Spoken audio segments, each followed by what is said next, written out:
Well, good evening. It's 7:55 p.m. and you're ready to have a beer, and I'm supposed to talk for an hour. Great. So, speaking of beer, I just heard this quote last week, and I like it a lot. Benjamin Franklin once penned, "In wine, there is wisdom. In beer, there is freedom. In water, there is bacteria."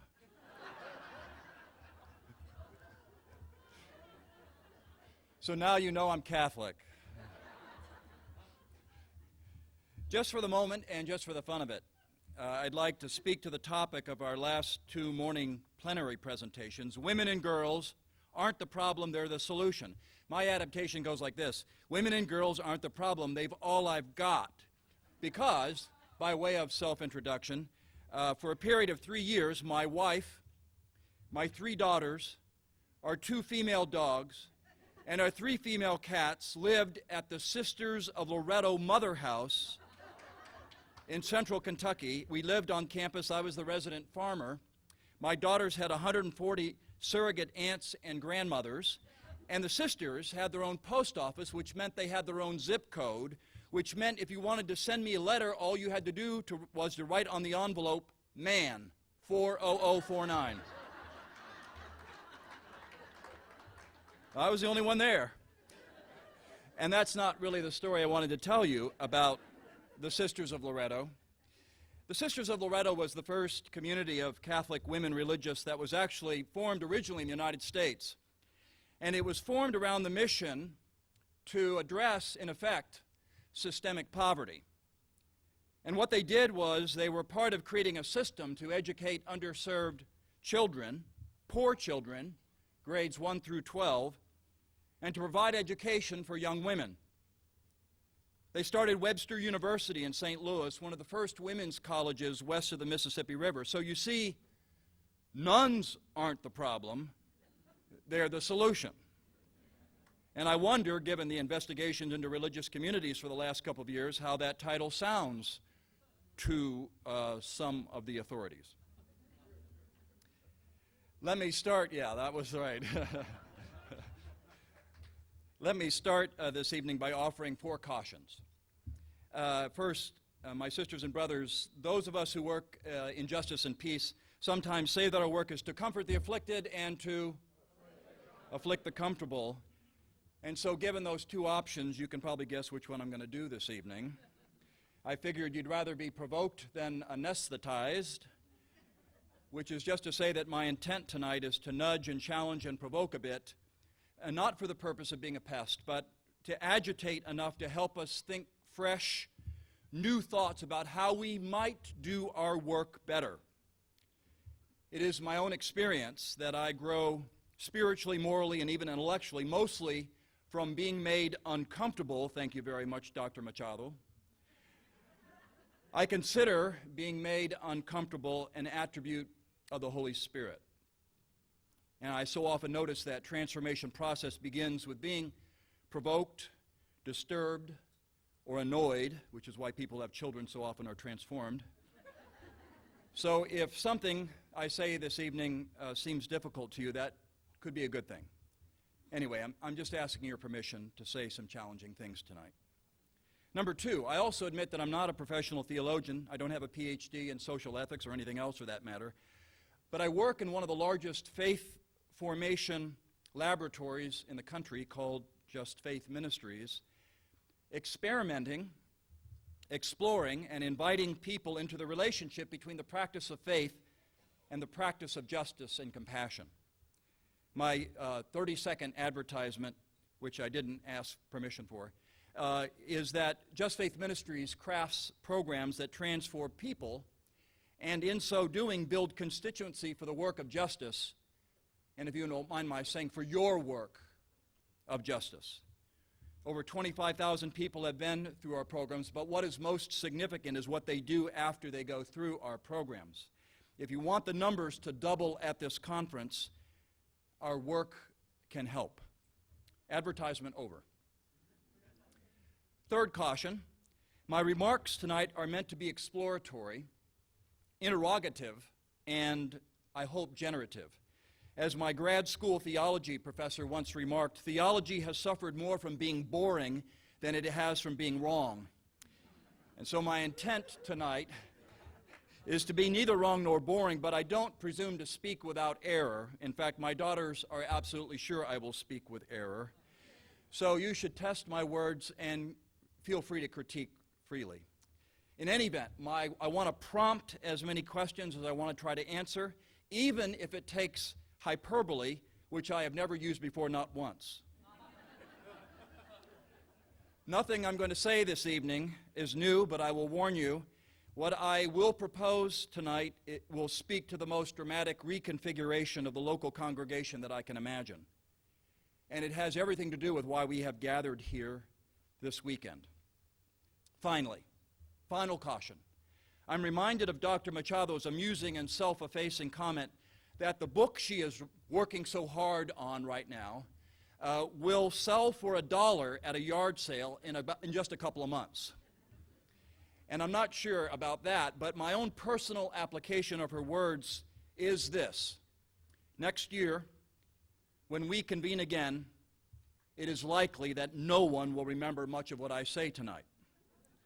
So while I take our topic, the topic of this conference, very seriously, as a husband, as a father of 3 daughters, as a man committed to a world in which women and men and their children live dignified lives, I am not concerned that you remember this talk.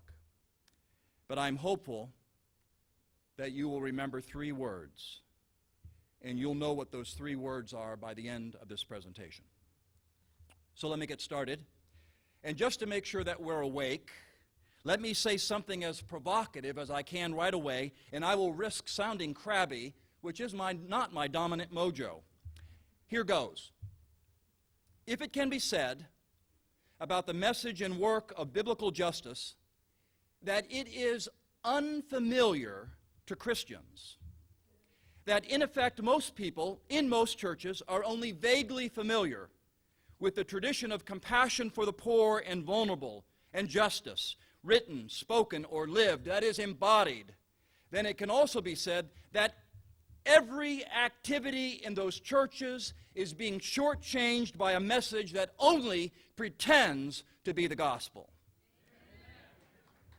The fact is that the vision of God's justice and Jesus' proclamation of the reign of God, which happens 142 times in the Gospels, making it the most repeated phrase in the 4 Gospels, and the life journey of compassion and integrity outlined in the Gospels are absolutely central, critical ingredients of our mission, our purpose, our vision. To put it succinctly, how can we possibly follow Jesus and not find ourselves in the company of and in kinship with our sisters and brothers who are hungry, homeless, hopeless, slaves, lepers, and prostitutes? In my opinion, to the extent that the people of faith are not interested in justice and not engaged in relationship with advocacy for the poor and vulnerable, is the extent to which the local church has yet to become what the gospel has invited us to, and this only reveals how all of the ministries therein have failed it, maybe even distracted it. So, is that provocative enough?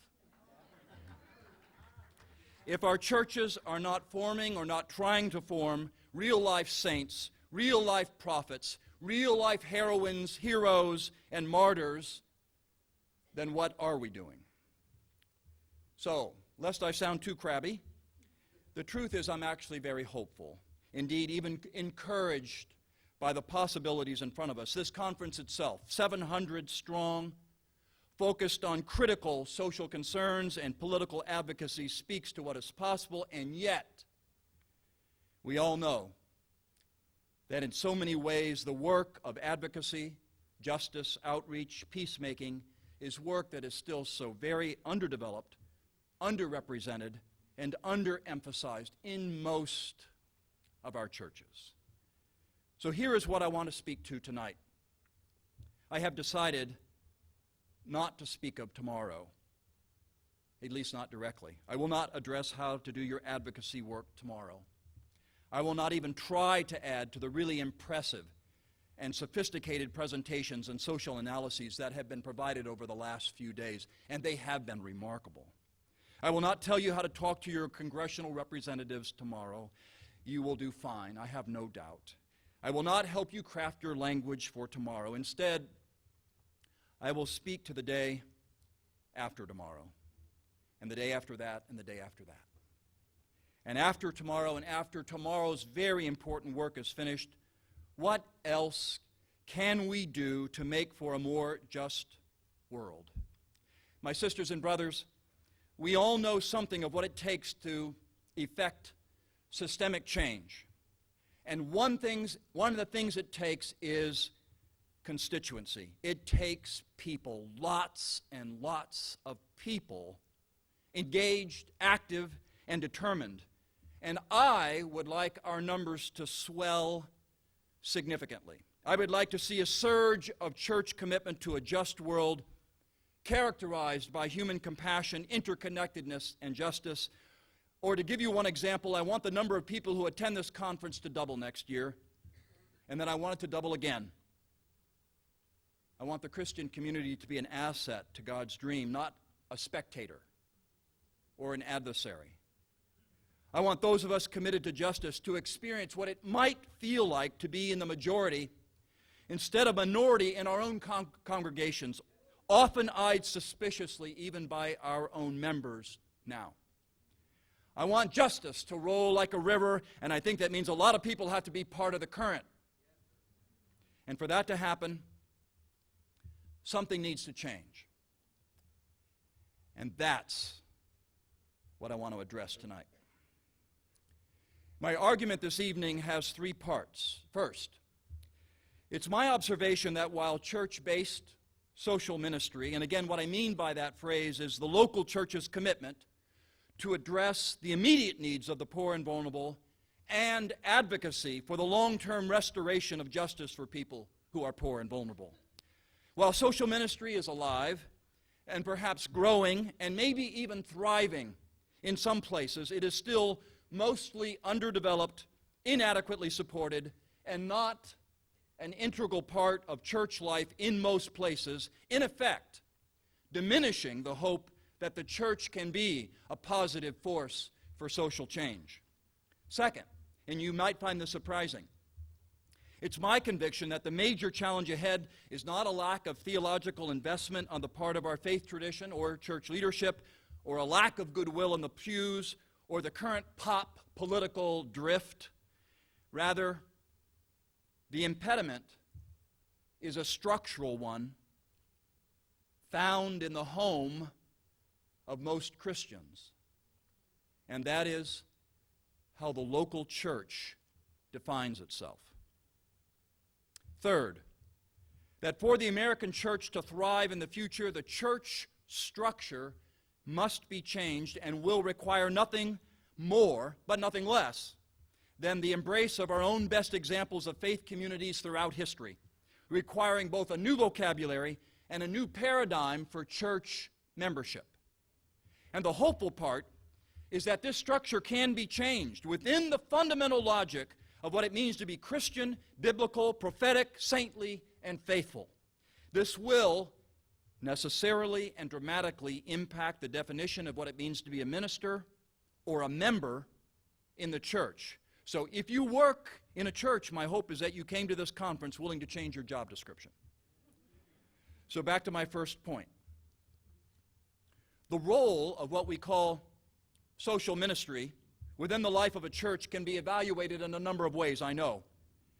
Ultimately depends upon our assumptions and expectations. So if on one hand, we think of peace and justice work as little more than one of the extras that pastors or staff or churches in general can choose from as a kind of optional side dish to the real meal of church life, then we might be tempted to admire social ministry where it happens and shrug our shoulders where it doesn't. If, on the other hand, the assumption is that a commitment to the poor and vulnerable is a constitutive, that is, a necessary part of biblical Christian faith, and it should be assumed that church life in every church ought to reflect this, and it might be deduced that the way this commitment to social mission would be reflected would include measurable evidence like staffing priorities, particular kinds of church projects, the language of its prayers, the content of sermons and homilies, bulletin space, the pastor's calendar, and budgeting, just to name a few.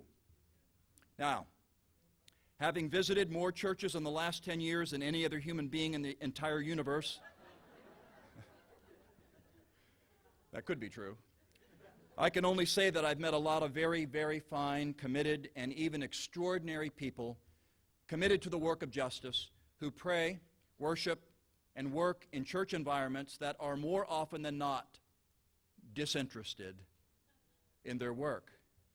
And what I mean, and I am using broad brushstrokes here based upon my travels, there are exceptions, is that, for example, many, many pastors, I would say a significant majority, are not very engaged in social mission, do not often preach on social mission. Many, many religious educators and worship leaders are commonly and disturbingly disinterested in social mission. And then, of course, budgets, bulletins, staffing, or the lack thereof, and mission statements resoundingly demonstrate disinterest, or at least a lack of enthusiasm. Mary Wright, one of the members of our staff, has co-written a book on the federal budget as a moral document. A book similarly focused should be written about church budgets. In summary, it's my experience that many Christians who come to a passion for justice and social ministry often do so not because of their church, but in spite of it. They are often introduced to social mission because of a relationship with a college or some agency. For example, in the Catholic world, which I know best, Catholics might have some kind of genuine transformation connected with getting involved with Catholic Relief Services or Pax Christi or Jesuit Volunteer Corps or a Catholic worker, and then discover later, to their surprise and their distress, that they've been birthed to a conviction that their parish does not support.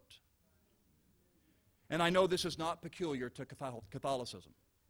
That is, Christians who are inspired to work and sacrifice on behalf of and in relationship with the poor often find themselves in a church unsupported and eyed suspiciously. How many more times do I have to hear the story from some young woman or some young man who has just returned from a year or two as a volunteer after college, working in partnership with people who are poor or low income, talk about how their local church is not interested in anything they have to share and how abandoned they feel. My second point, which is really the heart of my presentation tonight, is to suggest that the solution to the disconnect between the church and the work of justice does not lie in more documents, more statements, more campaigns, or more programs, even just faith programs, as shocking as that might be to my staff. The obstacle, to put it succinctly, is that the assumptions of the place where most Christians gather to celebrate and to express formally their faith, that is, their local church, is typically organized in a way that is inimical, that is opposed to a robust engagement in social mission. It's my conviction that the current set of assumptions about what constitutes membership in the local church will forever work against any sincere effort to engage a majority of Christians in the work of justice and compassion. My sisters and brothers, as I read the Gospels, there is an alternating pattern in Jesus' ministry that I think provides a template for our lives, for our work, and for our churches. The narrative of the Gospels follows a pattern that gets repeated over and over and over again. We take it for granted, I think, because the Gospels actually take it for granted. It's the drama, the simple drama, the basic drama of gathering and sending. Gathering and sending. Jesus, a teacher, sometimes called Messiah, does what teachers and rabbis do. He gathers disciples, he forms them, he trains them, He challenges them, He enlightens them, and then He sends them. Jesus, the teacher, with a particular and life-changing message of God's good news for the world, gathers listeners, and then He sends them. Jesus' disciples, then, after Jesus has been crucified and raised, like their master, their role model, their Messiah, also gather listeners, and then the disciples send them. And so, at its very best, the church throughout history has mimicked and embodied this alternation of gathering and sending. The church gathers, the church sends. Let me define my terms. Gathering in the 21st century church is the work of religious education, Bible studies, catechesis, seminary, spiritual formation. Gathering is the work of worship or liturgy, that is, gathering the people of faith to prayer. It's the stuff of retreats and convenings like this one, gathering people from all over the country. Gathering is the nurture, the preparation, the celebration, the education, the discernment. Most of the time, gathering happens geographically, as you would guess, at the home base or the mothership, that is, church property. At its best, gathering speaks to the sense of getting ready, perhaps getting ready for a particular event like baptism, but more generally, getting ready for the larger event called the work and commitments of our faith, the work and commitments of our lives. Gathering is what happens on Sunday morning, or celebrations like marriages, ordinations, or confirmations. Gathering is the many social occasions to be together, potlucks and church festivals. We gather to have fun and be refreshed by the pleasure of each other's company. Gathering is a Lenten retreat, or the Advent mission, or the revival. It's about nourishing faith, nourishing the community, about remembering our story, sharing prayer, and being prepared for the second part of the drama called sending. And sending is about mission. Sending includes helping resettle refugees in our hometowns, serving meals at a soup kitchen. It's advocating for immigrants and the poor and the vulnerable. It is providing a safe place for battered women, and then educating boys and men on nonviolence, and then advocating for laws that protect women. It is providing care for battered soldiers and advocating for the end of war. It is caring for the hurricane battered in Haiti and the tsunami battered in Japan. The work of agape, by definition, is that the love that we're called to knows no exceptions and finds its way to the wounded places. Sending is Mennonite voluntary service, Lutheran volunteer corps, and Jesuit volunteer corps. It's the work of community organizing and peacemaking. It's about making a place for refugees or single moms trying to get an education, or the newly released prisoner trying to start a new life. It's the work outlined and given a vocabulary by language like solidarity, advocacy, compassion, oiko, and forgiveness in its many, many forms. The most repeated phrase, as I mentioned in the four Gospels, is the reign of God, and that phrase invites a mission statement for our lives.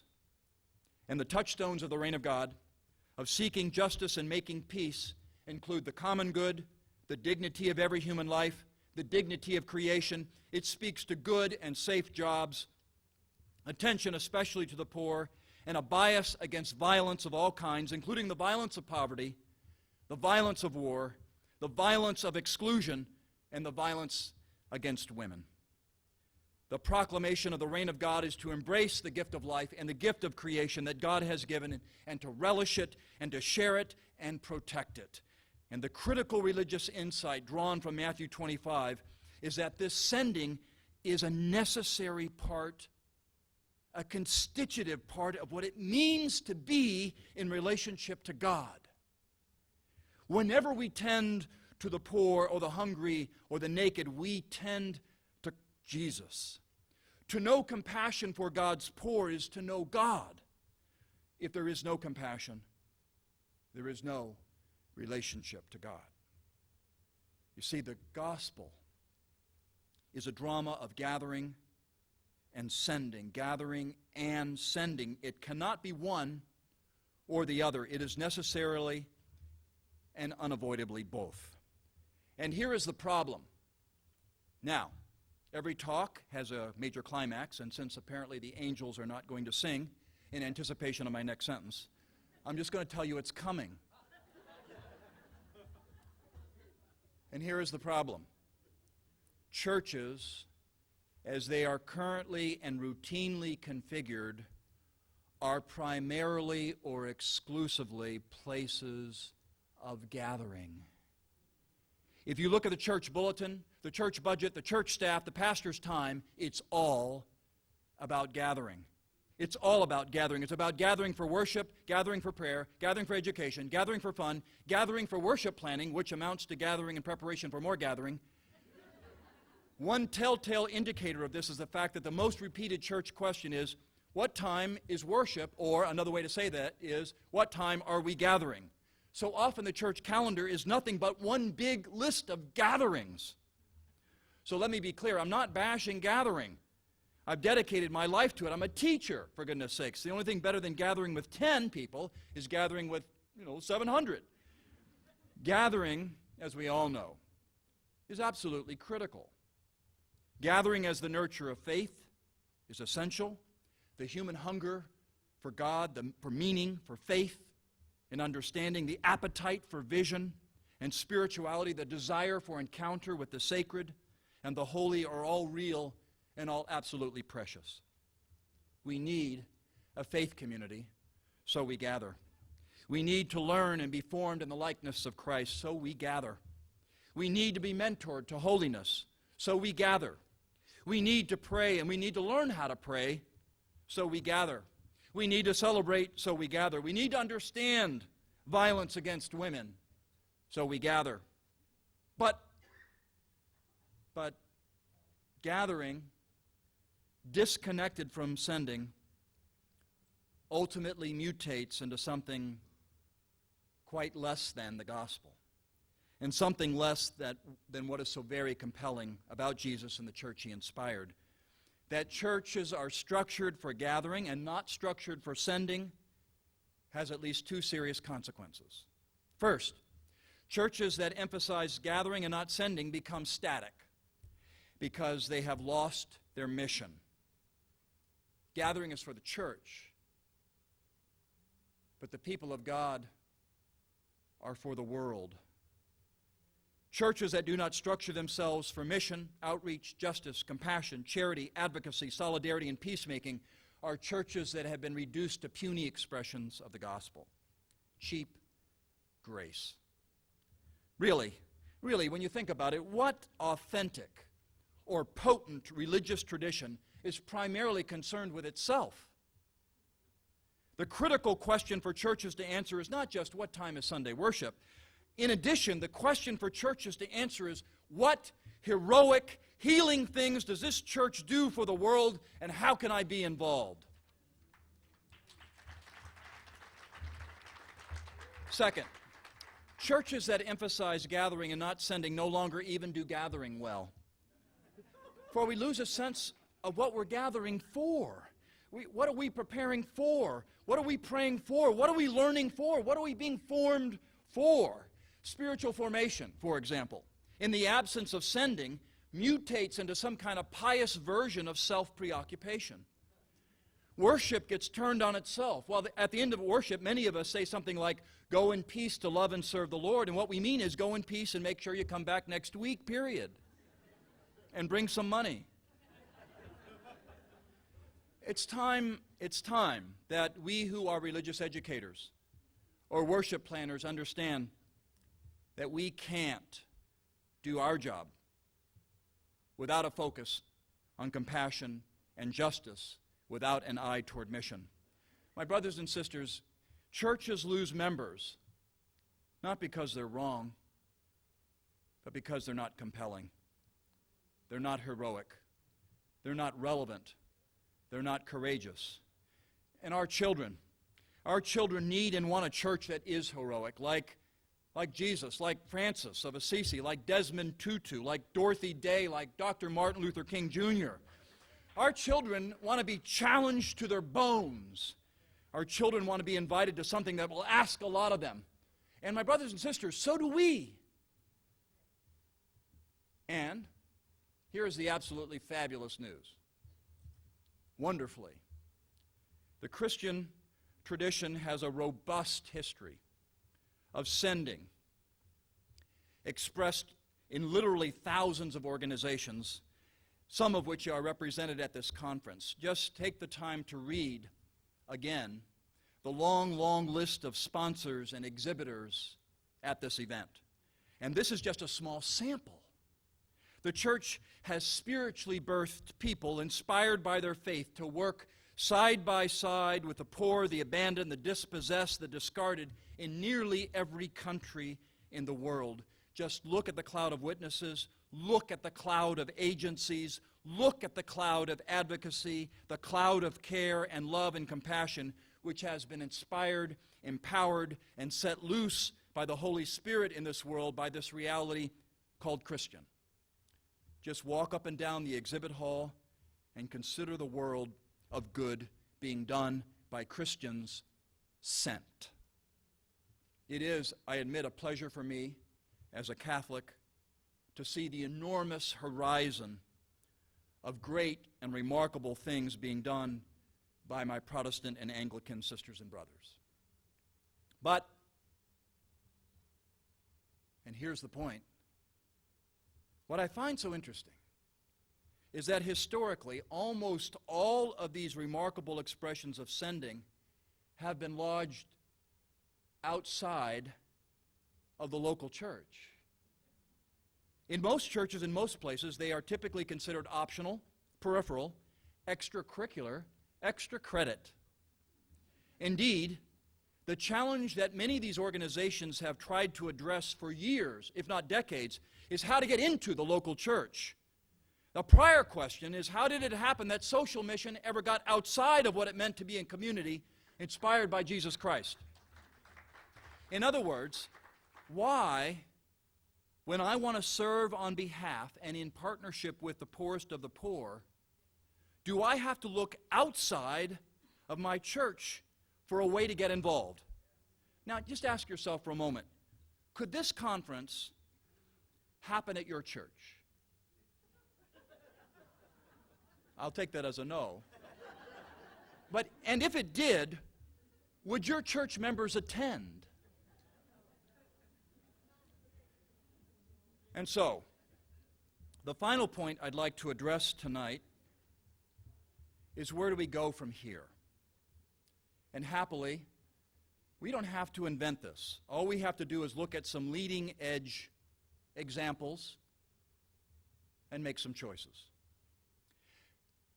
To begin, I suggest that we Christians look at the broad horizon of our own traditions and see what structures over time most readily enabled the church's commitment to Jesus' ministry, the poor and vulnerable. Now, listen up. Notice I said structures, not personalities. This is very important.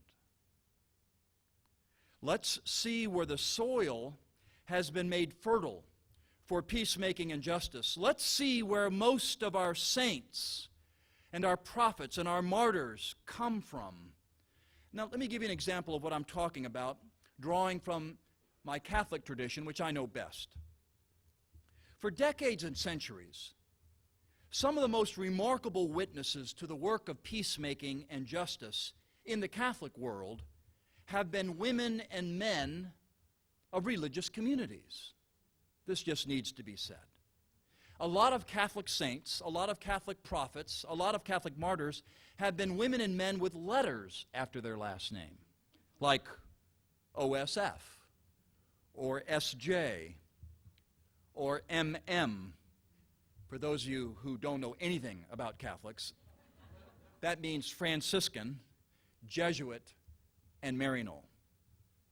You might recall that as Michael Kinnaman was listing the Catholic sponsors of this event on Friday night it included a whole lot of sisters. Yeah. And this is no surprise. And I'll tell you why. The logic of most religious communities is that they had work to do.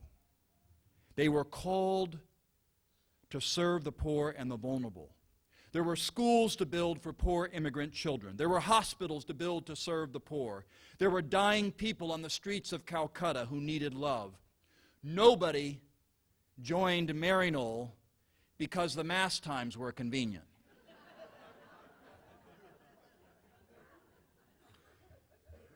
People joined Maryknoll to serve those who most needed to be served. People joined the Franciscans to serve. People joined Catholic workers to serve. In other words, the terms of membership are service in the name of Jesus to those who suffer. The terms of membership meant you would serve, period. Religious communities have been places where people were gathered well, formed well, because they were gathered for a purpose. And that purpose was to be good news to the world, and especially those who needed good news. Now, the extrapolation I would like to make is suggested by some examples that many of you know. In Washington, D.C., there is a church called Church of the Savior, a non-denominational church that for many, many years was pastored by Gordon and Mary Cosby. Now, I've actually never been to the church, but I've read a whole lot about it, and here's what I've read. If you go to Sunday worship of that church, and actually somebody here did this morning, you would be struck by the beauty of the music, the creativity of the liturgy, and the enthusiasm of the congregation. And if you were to go again and again and again, and then you were to decide that you would like to join the church, you would have been given a registration form that asked you for your address, family information, and what mission team you wanted to join. So, just so you know, a mission team is a subgroup of church members who work on a particular project related to outreach and justice. Now, if you were to respond with a note that said something like this, you know, I love this church. The liturgy is beautiful. The preaching is fantastic. The people are so friendly. But, you know, frankly, I'm not really into that mission stuff. But I'm really excited to join the church. You would have been told kindly that, well, if that's the case, you can't join our church. Gathering and sending, neither is optional. I have been told many times about an evangelical church in a suburb in Denver, and the pastor is on fire about caring for the poor and vulnerable, and this is what his 3,000-member church does. On the first and third Sundays of the month, they gather for worship. Nothing unusual about that. But on the second and fourth Sundays of the month, they gather, all 3,000, at a poor neighborhood, for example, and help rebuild the playground at the park. 2 weeks later, they rehab a block of houses owned by retired and low-income elderly. 2 weeks later, they serve a dinner for an entire neighborhood in distress and in the process become friends. So, gathering and sending on the calendar. There is a Catholic church in Portland, Oregon called the Downtown Chapel, pastored by 2 Holy Cross priests. It's located in an area where a large homeless population lives. It's located there on purpose. It is meant to be a place that is inclusive, where all are welcome, where homeless men and women are welcome. Well, welcome to take baths, and welcome to pray, where addicts on the street are welcome to get something to eat, and welcome to rehab options, and welcome to liturgy, where the mentally ill can get counseling of a practical kind and a spiritual kind.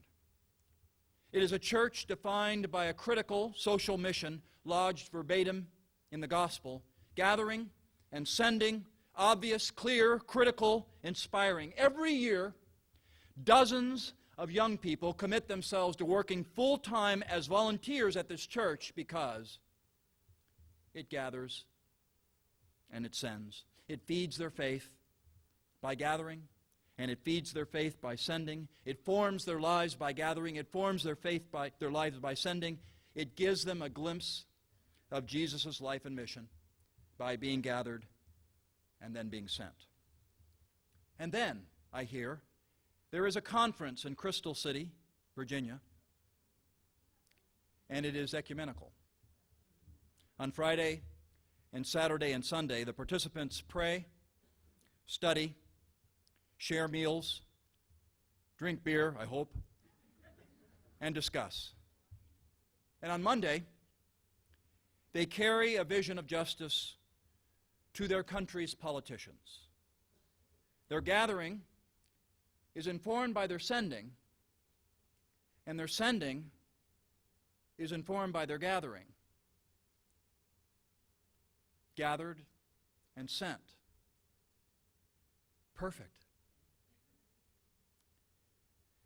And my purpose is not to propose any of these examples as viable or even, quite frankly, fully satisfactory.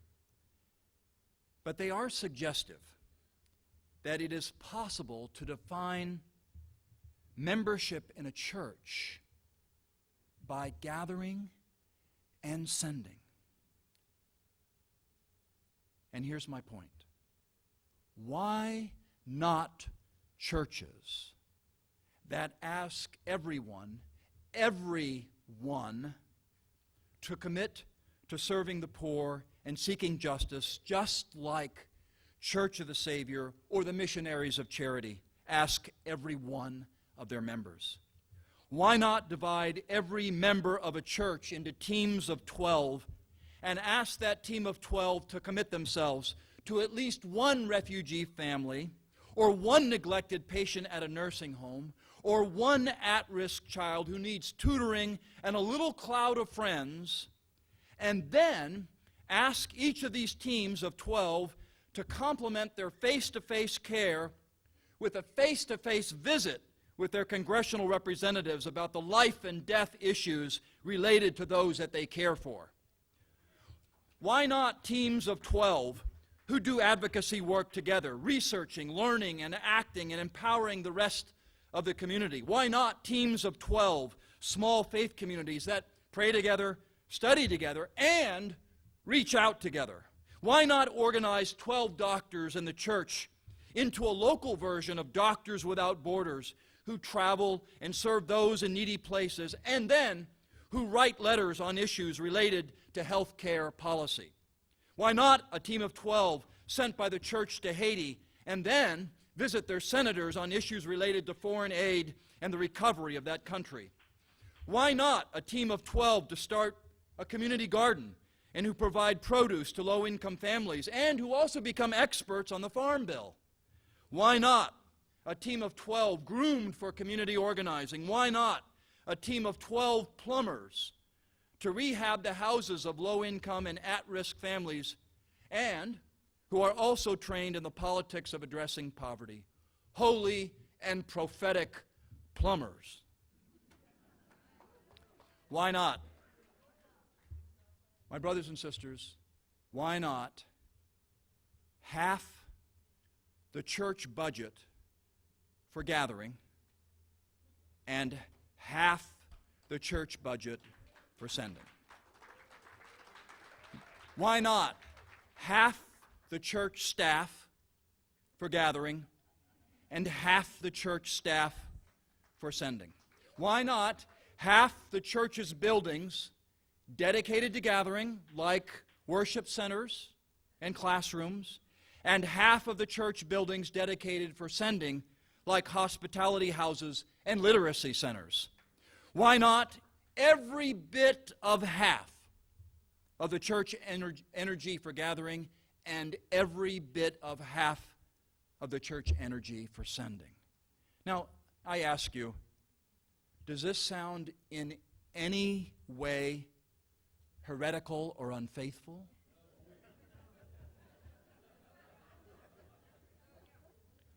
And conversely, doesn't it represent both a dramatic and a lively version of church that I think our children and the world would be inspired by? What does the world look like, I ask you, when more and more Christians are connected to another human being who needs a hand or needs a home or needs an advocate or needs hope? What does the world look like when more and more Christians craft their lives around the logic of justice and the common good, around the house rules of oiko? What does the world look like when more and more Christians integrate their political activity around the logic of the political bias that everyone is precious in God's eyes and in ours? And I say, nothing would draw people to church, draw people to faith, like a church that was always being sent to do heroic, visionary, and sacrificing work, and was engaged in an imaginative and promising political and religious vision. Okay, so yes, it's a dream. 50-50. It's a dream. It seems a long way off. Most things worth living for are. On the other hand, if there is one pastor in this room this evening who is willing to give this a try, I will offer the services of our office and staff free of charge to help see this happen.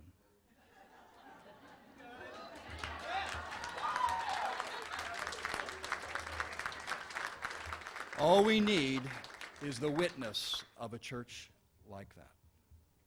In the meantime, in the time between now and then, here's one thing we can all do the day after tomorrow.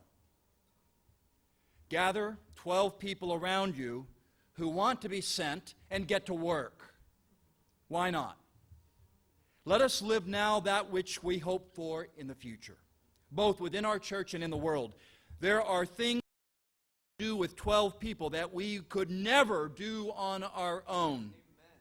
Organize the 12 of you around the needs of the poor and work for justice, work for peace. Organize your visits to your congressional representatives together. Be an advocacy tribe. Work at the soup kitchen together. Simplify your lives together. Invite your pastor to be one of the 12. Inspire the church. Pray together.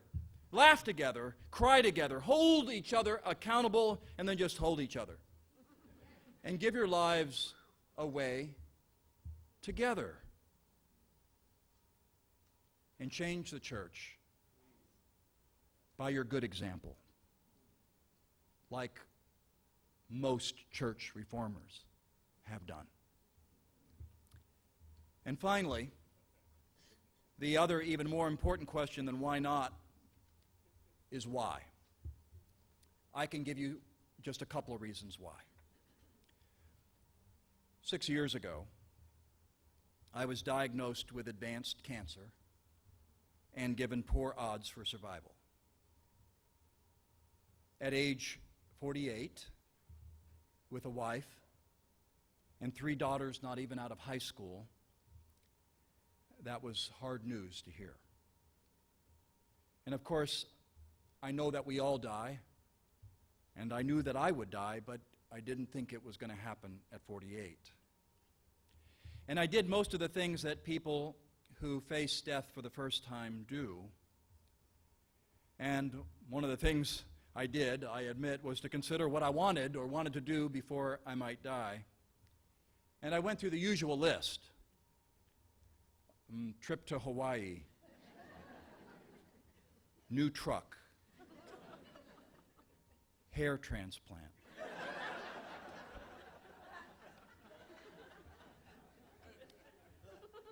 And what I realized at the end of the day was that I was doing exactly what I wanted to do. Whether I lived 5 more days or 50 more years, I was already filled up by the gift of faith that my church had given me. A faith in a living and present God with big plans. A faith that had prompted me to love the world. A faith that had invited me into the privilege of dedicating my life to the work of justice for the world, and especially for those who suffer. It is a privilege. And in my own partial, limited, and very imperfect way, I was already graced and gifted with the best that this life has to offer. My sisters and brothers, Jesus invites us to abundant life. And paradoxically, we discover that abundant life not by hoarding or grasping or owning, but by giving ourselves away. Not by greed, but by generosity. Not by selfishness, but by selflessness. Not by me, my, and mine, but by we, us, and ours, shared. Unless a grain of wheat falls into the ground and dies, where is its life? A few years ago, I received a book that chronicled the difficult lives of those around the world living in violence. On the cover of the book was a picture of a young African girl, probably 10 years old, who was wearing a sad smile.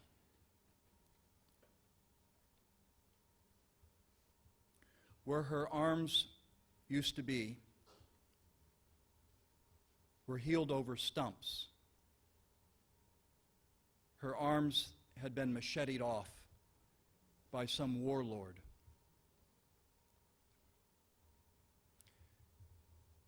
The God that I know, the loving God that I know, is a God who would gather us